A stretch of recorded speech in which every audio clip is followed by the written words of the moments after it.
Get ready, Staten Island.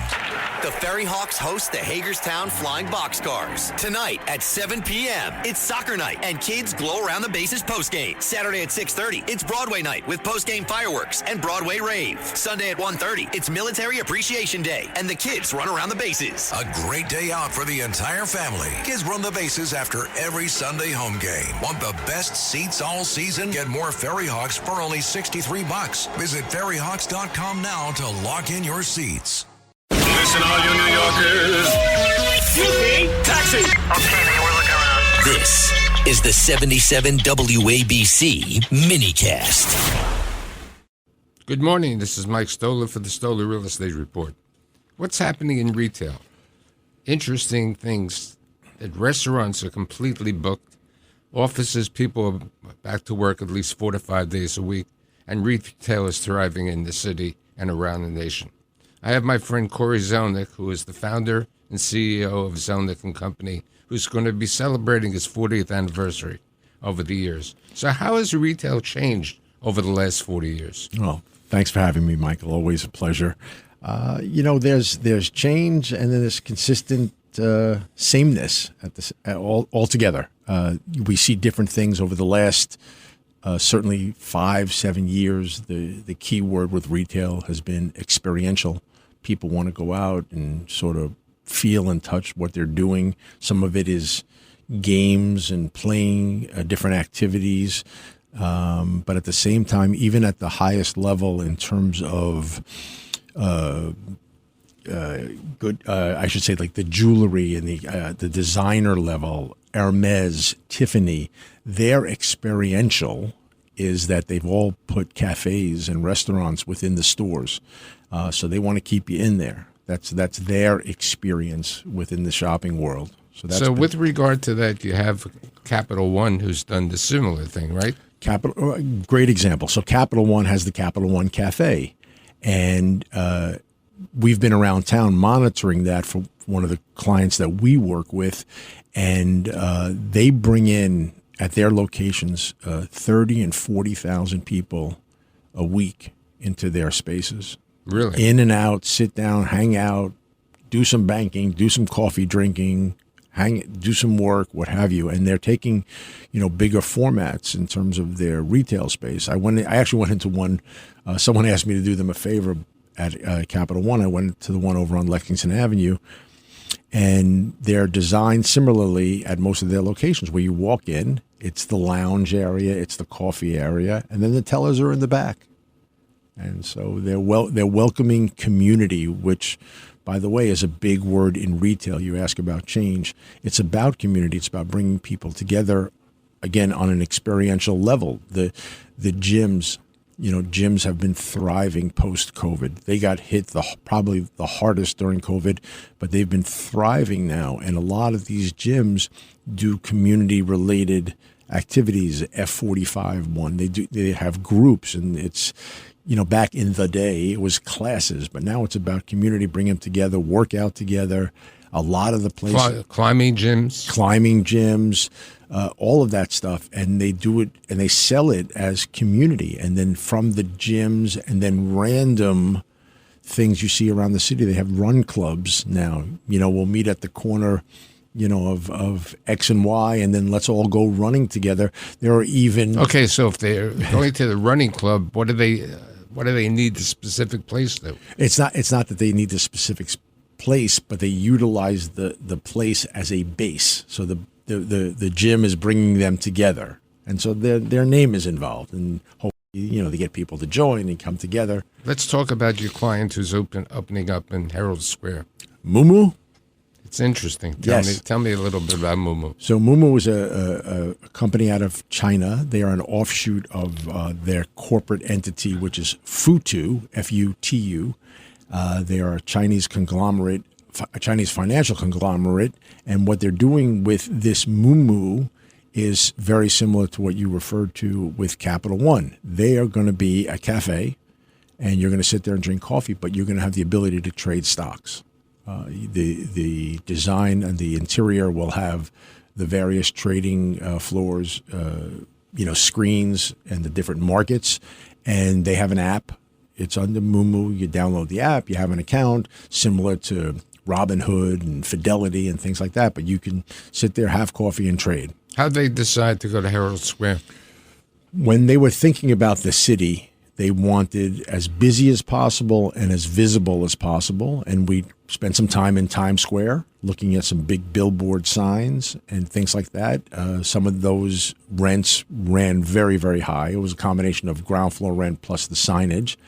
And what they're doing what the Jerome family's doing with where we ended up is they're adding a Times Square LED sign to the exterior of the property that Moomoo will have a portion of. So that lent itself to a tremendous amount of visibility. And while there's an argument to be made certainly that we took the 33rd Street corner versus the 34th Street corner, it was important for them just the same to be a drop closer to Koreatown, which is at 32nd Street. Right. So the combination of all of that, and you're sitting right there at Greeley Square, there's tremendous traffic. Let's talk about retail in Times Square these days. Sure. What's happening? Any new interesting companies opening? There's a lot of talk about some people coming. There haven't been any major new signings of any type of new tenants. There's been some pop-up food related places that have come in. The rents have come back.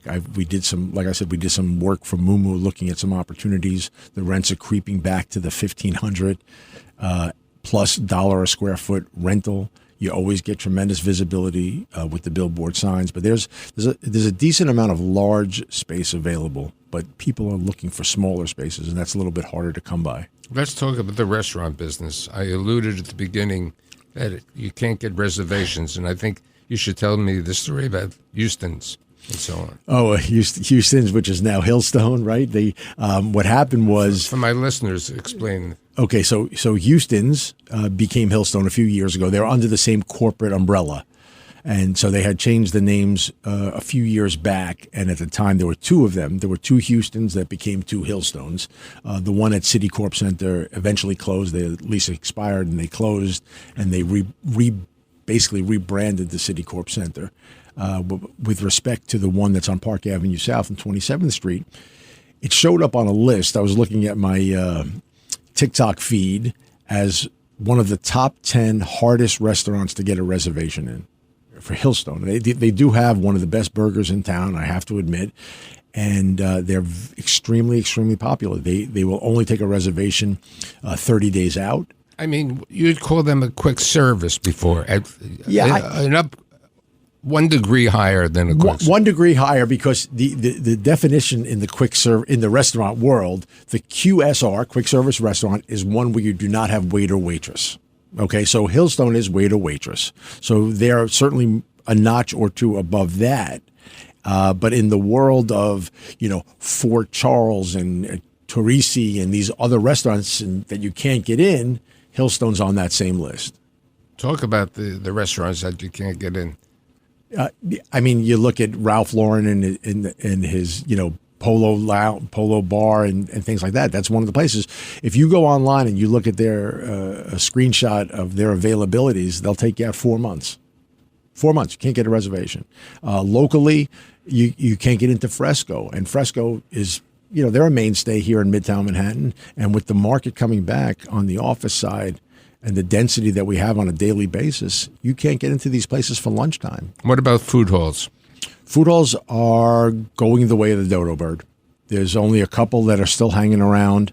What do you attribute that to? I just think that I can't get into the management of it. I don't know it well enough.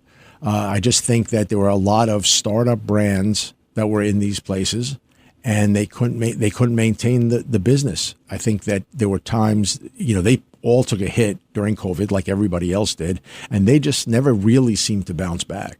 Okay, let's talk about the proliferation of the bagel store. Because when you started in business, especially in the garment center, they had a company called Bagel Nosh. Sure. Okay? And then they expanded. They probably had as many as a dozen locations. Then they went bankrupt. They closed the operation. What's happening now? I mean, there's been a leading article in the Wall Street Journal, its magazine, New York Times, about the bagel shops. Yeah, there's, over the last 2-3 years, there's been unbelievable proliferation of these bagel stores. There's Pop-Up Bagels, Utopia Bagels, Tompkins Bagels. They just keep coming. There's one outside my office. It's called Broad Nosh. Okay, never heard of it, but it's their third location. And I look outside, and there's lines out the door on a daily basis. Pop-Up Bagels, they got about 50 locations now around the country, about 10 here in the city. It's called, they go with a slogan of rip and dip. They sell you a minimum of 3 bagels at a time. So you get a bag of bagels, and then you buy your dips. And they have different flavors, like you would go into. Can you buy bagels alone, or you need to buy the dips? Pop-Up, you got to buy the bagels, and you could probably buy the bagels alone, but it's all about the dips, which are their flavors. And you remember back in the day, Baskin Robbins 31 flavors. Right. That's what they have with the cream cheeses and the dips, and so they change them up on a regular basis. And so you buy it, you rip the bagel, you dip it in, you eat it, and that's their thing. What about the ice cream stores? Ice cream stores, we haven't seen much in the way of ice cream stores, but we have seen a growth of gelato stores. So I guess that's Italian ice cream, but we've seen a fair amount of those popping in.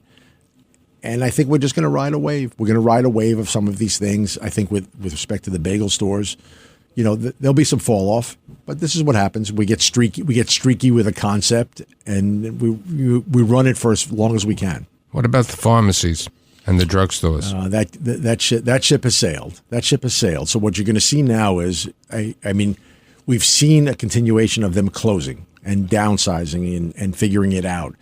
We certainly got over pharmacied here in the city. They were all in a race for the best corner, and they did it. And this went on around the country. Walgreens sold out to private equity, so they're changing their model. Duane Reade, which was owned by Walgreens, so they started to step on their own toes. And what happened with that business is that it was always separated as front store and pharmacy. And they considered themselves convenience stores. They don't even consider themselves pharmacies. The problem is the front store that drew you in, that brought you in, is all available online. That's all about Amazon. So that model is out the window. And what you're going to start to see is that I think CVS will be the first here in the city.